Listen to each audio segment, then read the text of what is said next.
Enough talking on the internet. It's time to settle this in person. I have on my guest, Nick C., to discuss which time zone is better to watch sports for, the East Coast and the West Coast, on this episode of the Scho-Zone.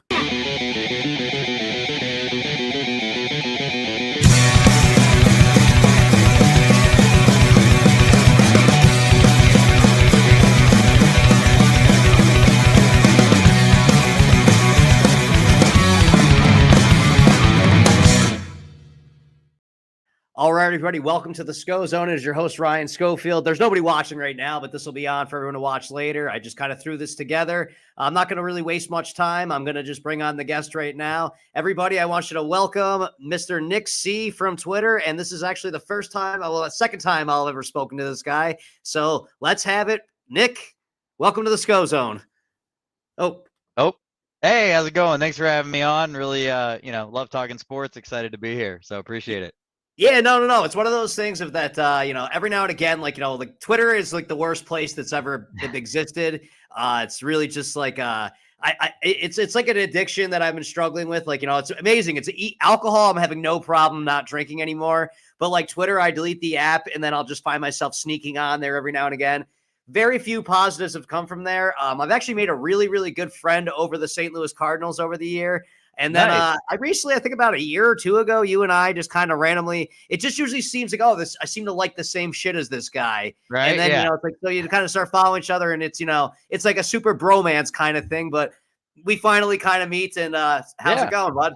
Yeah, it's good, man. Good. Happy to be here. Yeah, I know we connected. It seems like, about a year ago. And it's good to meet people who are like, reasonable. I try to be a reasonable sports fan and try to, have like coherent conversations versus just kind of screaming into the void. So yeah, it's always good.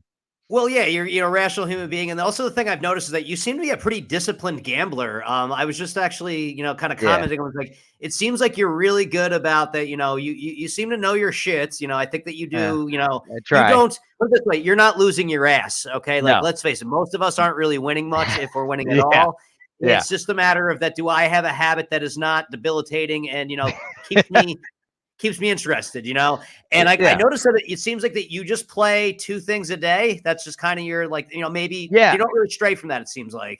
No, I don't. I try to keep it pretty simple. I would say at most, most I'd probably go in a day is maybe 4 plays, and that's on like a big college football day, maybe. NFL, I keep it very tight. I try to get in and get out without much damage, just because that's such a hard sport to bet. I think there's so little variance. I think you get more variance in college football, so I like betting college football a lot more. But I try to keep it very reasonable for people who aren't trying to form some addicting habit and don't just want to smash parlays all day. So Yeah, no, I mean, in the parlays, again, it's like I'm a big fan of the do what I say, not what I do. It's like, again, it's like they're like cocaine. It's like, hey, I do them at bachelor parties, I only do it with friends, like, kind of thing. exactly, Like, exactly. it's just $10, man. It's just but then there is nothing quite like hitting one. But again, I kind of came to that epiphany myself, and I'd say that you almost even inspired that a little bit. Or it's nice seeing that, okay, like, this is not just talk. People actually do stuff like this. Where I just kind of looked at the NFL. I'm like, at the end of the day, what am I trying to do? I'm trying to make a certain amount of money. That's kind of what I'm looking at. And it's like, when at the end of the day, when it comes down to it, the easiest way to win $500 is to find something and just put $500 on it. Absolutely. And I'm kind of like, what am I doing here? Because there's nothing worse than, like, just to have like that little bit of stimulation and action. You end up just basically breaking even or getting slightly ahead, or suddenly that game that you really liked is now like your fucking bailout. Like, it's not exactly. It's not your meal ticket. I've been through all ends of the spectrum on this one. But I've I like to say I've had some success. I mean, I put it on. I did an episode earlier. Not a lot of people saw, but I did. I was in one of those pick up against the spread contests. I mean, I picked 55.6% last year, picking 5 games a week. I mean, that's not that's no joke. As it goes down to is that it really, as I get older, I don't even need to know who the rosters anymore. Yeah. It's just kind of understanding, like, how this operation works. Like, the spread is almost like a little bit of a language, but I will say that the variance, you made a point about that. The variance in the NFL, maybe on the actual winners of them, but I will say that it's gotten less reliable because now, like, there's not conventional scoring matrices anymore. It's not True. that we score by 3, 7, maybe Yeah. 8 occasionally. True. 8 or 6. So as I've looked at it for the longest time, and like, one that was always a reliable bet, that Wong teaser. Have you ever played those before? Oh yeah, Wong teasers they used to be great, and They used to be, and here's how I know they used to be great. They had to change the vig on them. Yep. Like, it's like, hey, here's how I know this is good. The books have to adjust for it, and it's still getting smashed. Where they started, or the other way I could tell that it was getting good is that it became very difficult for people. Like, I haven't ever gotten into this level of my life, but it became difficult for regular people to get down good amounts of money on them. Yeah. That's how you know Absolutely. that you're onto something. Which, for anyone that's not familiar with that one, if you don't speak fluent and degenerate, a Wong teaser is when you find a way to move a team from, you're looking for teams that are getting from +1.5 to +2.5 to move them to +7.5 to 8.5 in combination with another team of like, or you want to move the 7.5 and 8.5 point favorites down to -2.5 and -1.5. Why those numbers? Because at least at one point in time in football, the numbers 3, 4, and 7 were considered to be the key numbers, where the way that the scoring went, those were the 3 most common scores that you had to worry about. I don't think you can worry about that anymore, though, man, because now when a team is down 14, that backdoor touchdown, you're either playing for 8 or for 6 now. Very few people are kicking that one. It's starting to turn into that, or just, just weird. I hate how we've kind of gotten to be so complicated with football, where, don't get me wrong, it's an intricate game, but like, did you watch last night where they were making it seem like whether the team should try to score or not at the end of the game is just like this chess match with Dan fucking Campbell and Sean McVay, who are 2 guys who very football smart, but I don't think they're splitting the atom anytime soon. Like, no, especially not Campbell. Yeah, I don't. It was wild, and that scoring question was. I just couldn't believe that, honestly. Like, that was something I didn't really understand. But I think for the most part, announcers are pretty trash in today's NFL. I think one of the best announcers got fired for no reason. I think Greg Olson was probably one of the best announcers going, and got downgraded for Brady. But yeah, I think I don't want a star player. I want a guy who knows his shit. Yeah. So yeah, no, that's been wild. But yeah, Wong teasers aren't really. I don't even know if somebody's run the math on like how applicable they are anymore. Because the other piece of them is they were you still need doing really well last year. At least I know in the first half of the year last year, because me and my friends started sharing a pretty good meme to each other. Nice. It's just kind of one of those that, like, you kind of have to play it as a blind thing. Like, you can't pick and choose. You almost kind of just have to play them all. Yeah, and the total has to be what, under 49, I think. Yeah, that's the other thing too. The way that the more variant, the lower the total, the better the play, kind of the thing is the way to go.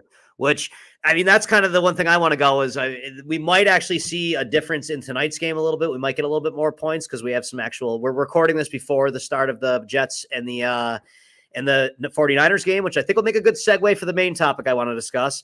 But I think that we actually have quarterbacks that might be able to put up some touchdowns. I've been on the war about how the NFL is just a dog shit product now. And it's really, really stems a lot from the quarterback play. And I got to post, what is the exact numbers here? They would just kind of posted like the over the days or over the years, week 1 touchdowns. Like, we get it. Week 1's a little different. And part of this is because there's no practice and they don't do the OTAs, but they're going from basically quarterbacks throwing from like 60 touchdowns as a league to where we're looking at back-to-back years that we're probably going to finish below 40. And yes, there are some running quarterbacks a little bit, but guess what? They're only running for like a handful more touchdowns. It's just not like we're watching college football on Sunday, as far as I'm concerned. It's like, it's quarterbacks. Like the Will Levis play yesterday, I can tell you, I was scrolling across the bottom here. I'm in the big pick 'em against the spread contest, which really you're just trying to go 3-2 and 2-3 and get your occasional 4-1s and 5-0s to get in the money. The difference between me being 3-2 and 2-3. Well, I had the Rams yesterday, which that's just an awful beat with clock management on that one at the end of the game. But I had the Titans, who have no business. The whole reason of that play is the Bears had no business being a 4.5 point favorites. I had 2 units on the Titans, and they were up 17-0, and I'm like, this is great. Like, we're good. We're getting home. Like, they were my outright dog pick. They're 3 touchdowns up with the spread. Everything just went. and even still, like if Will Levis just doesn't fucking do whatever the hell that was, which I don't know what was worse, the pick or the reaction to the pick where he actually just stood on his knees like this was a backyard football game. But if they just need the ball from that point, the Bears were not moving the ball. I mean, it was embarrassing. And Pollard had one good run. They didn't get him the ball enough. I hated it. I hated everything about it. And then, last night, what's funny is like usually last night I would have said, hammer the Rams, the books, everybody was on Detroit to make their day back because everybody got beat all day. Like the books made bank yesterday. Oh, and dude, then everybody made money on the. Sorry. No, you're fine. The books got smashed last night with everybody on the Lions. It's all the way it balances. Like I'm not one of those guys. Like the books are in it for as long as they have a book open. The bot. Like I listen to some sports book directors. They may have to take a little chew up on Monday. Guess what? I'm in fucking sales. Okay. Some fucking times my boss is yelling at me. Sometimes I'm fucking king. Okay. I'm not. It's going to take it takes a lot of bad periods in a row to make sure you're not going to lose a job or anything. Okay. They'll always survive as long as they're booking. As long as people bet 11 to win 10 and people just kind of bet they'll be parlay. Fine. I mean, the parlays are really where they just kind of make all the money on that one. And I'm sure that they probably even still did okay because I guarantee people hammered the over. Yeah. Yeah. I mean, I think they did well. And yeah, I mean, they probably still did make out okay. But yeah, it was wild. That game last night was wild. The announcing again being terrible. I mean, is just we should be a bigger point of being made of that. How is it possible that the Rams had the ball with 4 minutes and 10 seconds left and the Lions had 3 timeouts? The Rams ran 6 plays and the Lions got the ball back with 2 minutes and 20 seconds left. Like that is like the Kieran Williams fucking running out of bounds thing. Like that's that guy gets benched for that. Like that's like a completely like. Maybe if you practice this, like all these are just things. I'm just wondering, have you practiced this or did you have any presence of mind for the game? But we have to show his mom though, because she's in the stands, but also too, the product in general, what was it? Like the last 4 minutes of that game of regulation took like 45 minutes. It felt like, and I'm on the East Coast and I'm an old man. And guess what? I had a long day and I kind of wanted to get to sleep knowing that my Rams money line bet went up in flames. I mean, I could have gone to sleep and told you that was going to happen. And like, you even have the option of buying out of it, but like, I just refuse to hit that cash out, or I'm a big believer of hedging for gardeners unless, something really drastically changes. But yeah, so this is the whole conversation I wanted to have from you. So I'm currently right now on the East Coast. I'm in upstate New York right now. And Nick is somewhere out on the West Coast right now, which means as the game is about to start for me at 8:20, it's about to start for Nick at 5:20. Me and Nick have had a little back and forth on this one as to which one is better. I've gained some new perspective on this, having spent some time on the West Coast last week. Nick, I want you to state your case for your land. Did not grow up as a West Coast guy. Grew up in Ohio, spent a large amount of my time on the East Coast, and for a long time I would have told you that the 2 a.m. Hawaii kickoff is probably one of the greatest things in sports. And since moving to California in 2020 and getting settled here on the West Coast, there is nothing better than being able to stay up and watch all Sunday night football, all Monday night football, and not feel like complete shit the next day. Not have to stay up until 1 a.m., get all of my football in, get everything on. Sunday night baseball starts at 4 o'clock. Sunday night football starts at 5. Monday night football at 5. And not have to sacrifice everything else around it. It is the best schedule. On top of that, because I am a morning person, I'm very biased. The European games, 6 a.m. I'm up. I'm loving it. I'm at the gym. I'm watching football. It's the best. Okay, so here's what I will say about this one is that I have the European soccer. I mean, there's even more degenerate games that are going on, okay? Like the really, really shitty Italian games, it seems like. Those ones are on at 6 o'clock or 7 o'clock my time. I mean, there is nothing. One of my favorite feelings in the world is waking up and finding out whether or not I want to bet, which I guess is probably better for you. You have more of that one. I mean, fuck, who needs coffee when you get... So if I told you about, or if I described to you this is a patented term. If you ever use this without my permission, I'm not going to do bad to you. But degenolin is what I call it. Degenolin is my patented phrase. It's for degenerate adrenaline is the combination phrase on that one. The juice. Me and my buddies, which I realize is a sensitive topic these days. When we had a good bet going, we'd start smacking our wrists in the bar. You know, Yeah. that's give me that to Gentleman. Let me get that flowing for you.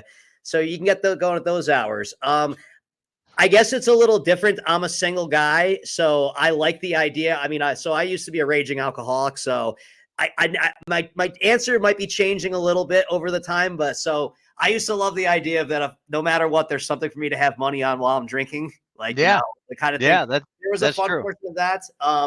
I would say depending on the sport, my answer would vary. I will still say the NFL experience or even the college football experience is a better experience on the East Coast.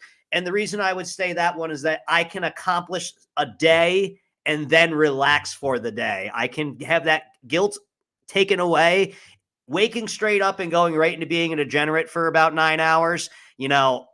I'll still do it, but it's just that, I don't necessarily always, especially if I lost money, then I really feel like a big piece of shit because it's like, wow, I really could not have been a worse representation of a human today. I just sat here eating shitty food, farting and losing money on fucking people and yelling at people who are much more gifted athletes than I am about how bad they are at their athletic prowess.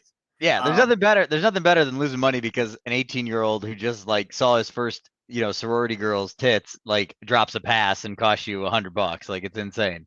Well, that's like kind of one of my things of that I go on about when everybody is like talking about is the NFL fixed or anything like that. I'm just like I just kind of say I used to be a PA announcer for Division III sports. Some of the shit that I saw fucking announcing games that there was no, I mean, maybe if you really, really could look hard enough, I mean, you could probably get down to some action or, there might be some friendly bets going on amongst rivals or something like that. But like, I just kind of look at it as you can kind of filter out the people who have played sports or not, because guess what? If there is a clock running and they are keeping score, kind of weird that people are competitive. Like, it's always just even like right now, I was listening to people talk about how, how much longer does Travis Kelce want to play football after he just got all this money for podcasting? And it's like, hey, some people like competitive, action and, they're going to, pride gets in the way and when you're keeping score, but there is so much going on. Like I even think of Trent Dilfer on an interview one time talking about analytics. And he's like, does the analytics ever take into account that your wide receiver in the huddle,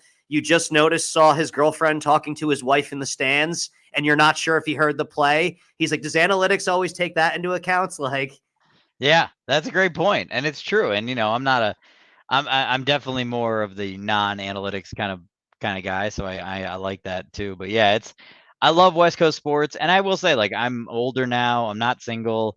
I am a morning person, so I'm up and doing everything. I do a lot of things while I watch football, so it makes it a little bit easier for me. But yeah, I mean, single me living in DC, I would be up. I definitely I love this. I love this saying you got this, gentleman. I think that's perfect because yeah, I remember being in a bar in DC when Michael Crabtree caught the ball on the sideline from Graham Harrell against Texas. Know exactly where I was when that moment happened. I was in my frat house.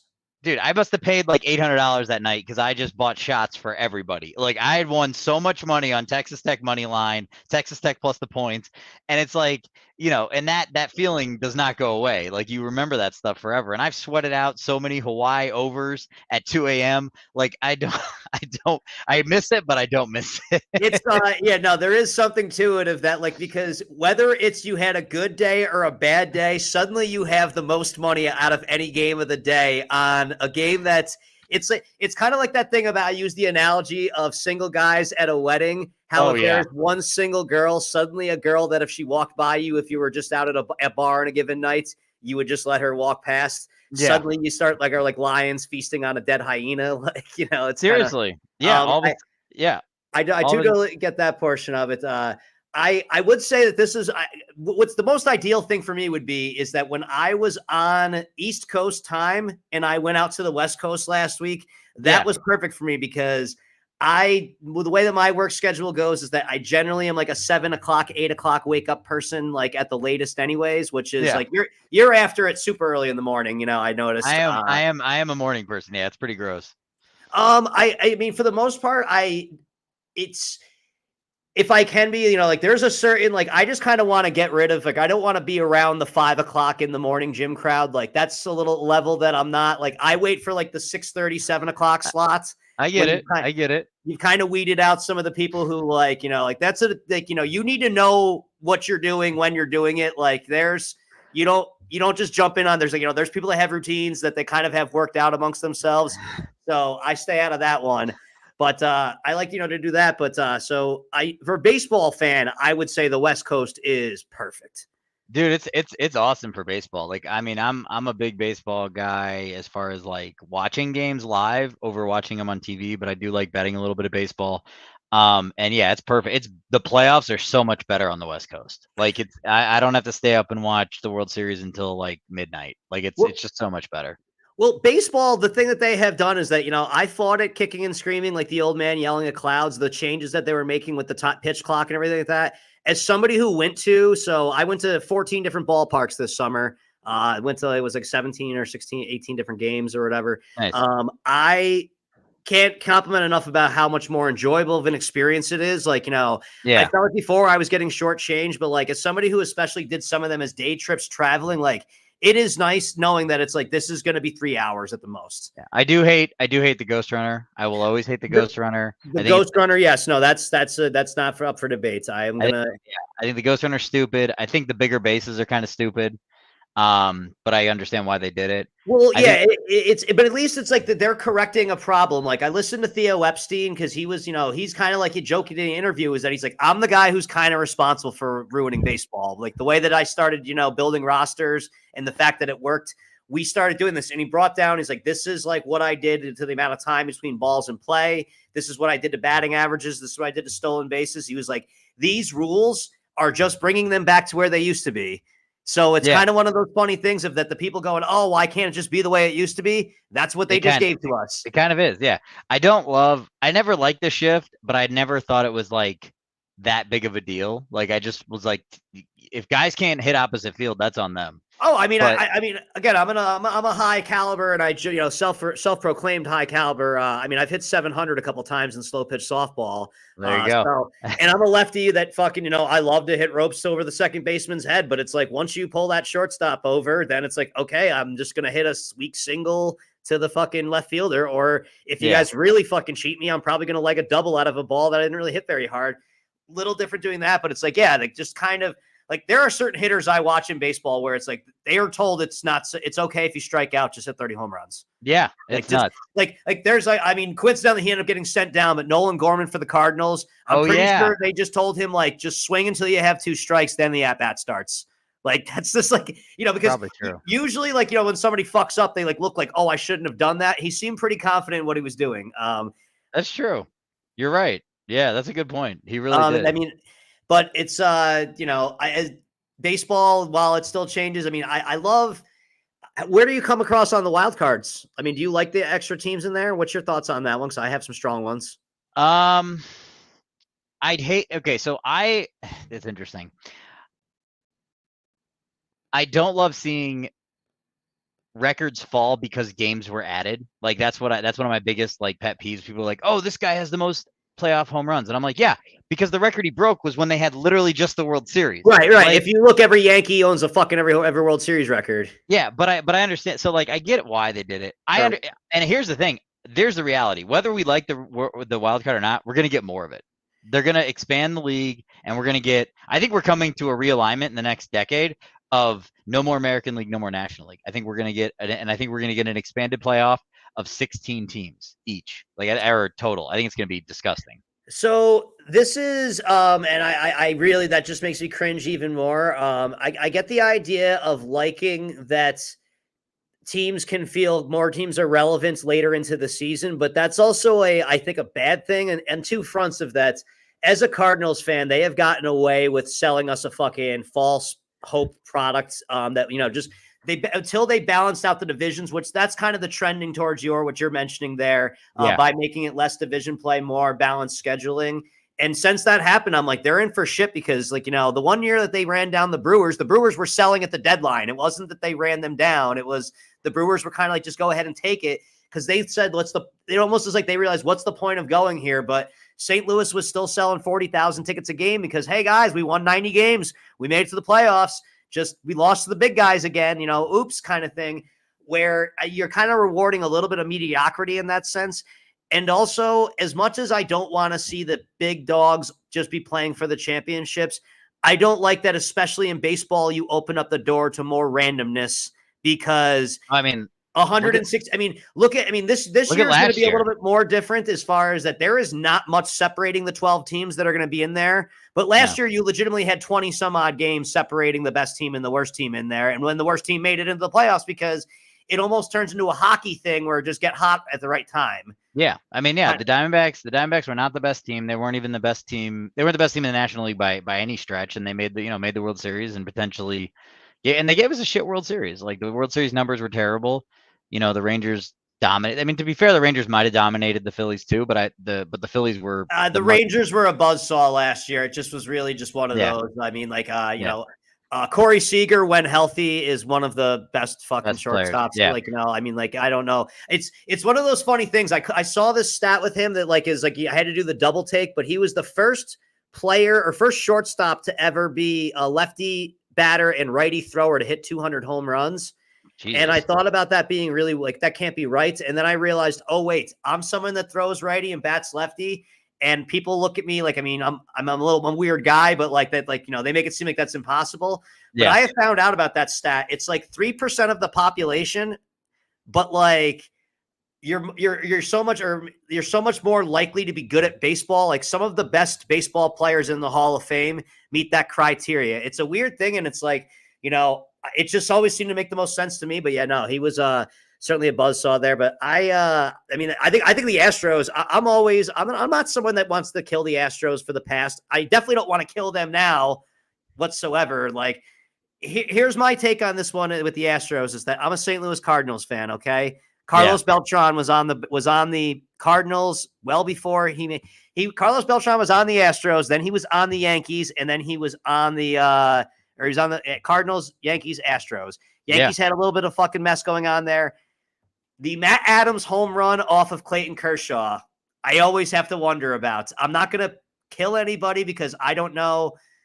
I look at it with certain things in baseball. I think that everyone is guilty until proven innocent, and to a certain extent.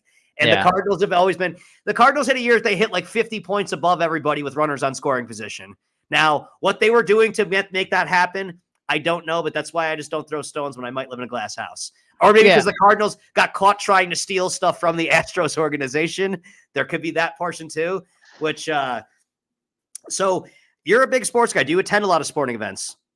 Not as much as now living on the West Coast, honestly. I did when I used to have a job where I traveled all the time and I would go to games constantly. I was actually at game 7 or 6? I think it was game 6 of the Boston, Bruins Blues Cup when the Blues won the cup. Because I was in city for that. You were at what, game 6 or game 7? I was at game 6 because it was the Blues won in 7. Yeah, so I was in game 6. You know what's funny is that we have a mutual Twitter buddy who lives in St. Louis that actually went to that game, which was a game that they lost, and then they they instantly romped at game 7. Yeah. Yeah, it was awesome. But I mean, I've been to Fenway a bunch because of that, and I'm not even a Red Sox fan. I've been to Wrigley multiple times. I've actually never been to the new Busch Stadium. I've been to the old one. But yeah, I love live sporting events. But on the West Coast, it kind of sucks. Traffic is horrendous. The public transportation sucks. I can't, I can take a train into LA, but I can't take a train out of LA. So I have to take a $100 Uber if I do train in. I think Dodger Stadium, and people are gonna love this. I think Dodger Stadium is the most overrated ballpark in Major League Baseball. I think it is a horrendous game day experience. The parking is awful. Getting in and out of that ravine is a nightmare. It is probably one of the worst ballparks in Major League Baseball. I cannot stand it. So honestly, that's this is how I know that we're alike, because I'm gonna poke at the big bear. I feel that way about Yankee Stadium on the East Coast. Oh yeah, well the new one especially. I hate it. I hate it. It's one of those things I felt like being in a football game where it's like, it shouldn't take me 20 minutes to get to my fucking seat walking in the gate. Hate it. The new one is awful. It was all money driven. Not a fan. I mean, I will say this, like growing up, I was definitely that kid who was like, oh, the Yankees are good, I'm going to root for the Yankees. And I like the Yankees a lot, but I also saw Derek Jeter play in AAA for 2 years when I lived in Ohio, so I felt some kind of connection to that. He actually played in my even before that, and I'm from the Albany Colony area. Yeah, so he actually played for in that area, so that's kind of a funny little attachment. But I love the Yankees, loved everything about that whole nostalgia, but love Steinbrenner, and I hate his kids. I wish they would sell the team. That's the whole thing about, like, as much as I kind of hated Steinbrenner, because here's my gripe with the Yankees is that I'm a big Cardinals fan. It's a family thing. If you're a Cardinals fan, you're a baseball fan. Let's be real. Yeah. And I was, one of those kids that played it and just lived and breathed it, and it wasn't really that popular. And then all of a sudden, the Yankees got good, and Derek Jeter was cute. So everybody in school, their parents were Yankee fans. They became Yankee fans. And then it became the, like, running their fucking mouth thing. And it's like, yo, you didn't even fucking know these guys existed 2 years ago kind of thing. And the fact that they were the evil empire in that thing. But now I look at it as like, fuck, I wish we had guys like that in sports that ran their fucking sports to, like, that don't care about, they care about having the biggest yacht, not having the biggest bank account, like. Yeah. George always, like, you need people like George Steinbrenner because you need somebody to root against. Like, you need somebody. Nobody gives a shit about his kids. They don't care. The kids don't care about the team. It sucks. You need a bad guy.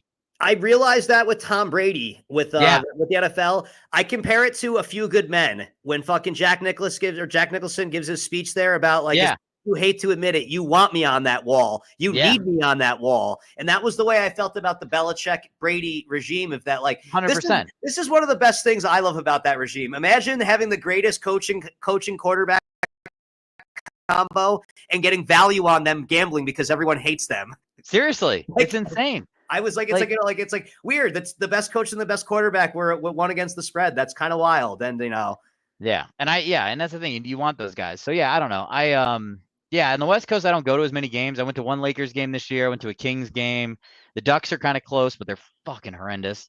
So I didn't go to as many, which sucks, but I do love live sporting events. I'm going to be going for the nice part is for my job. I get to go to a lot of playoff games. So I'll be going to some MLB playoff games this year. Well, that's awesome. I'm just kind of, hopefully that kind of weeds out the undesirables that I see in the West Coast sports scene. I'm not sure if you watched, as much as I try to avoid the cesspool that is Twitter, I just had to go, dude, like, seeing what goes on. I mean, like, so I went to San Francisco and Oakland this past week. San Francisco that doesn't even count as West Coast sports to me, as far as, like, there's fucking people. This is the best way I can describe the difference. Like, that's like a tale of two cities. Like, I can't even get into the difference between that. They're 12 miles apart. You can see Oakland Coliseum from the fucking Giant Stadium.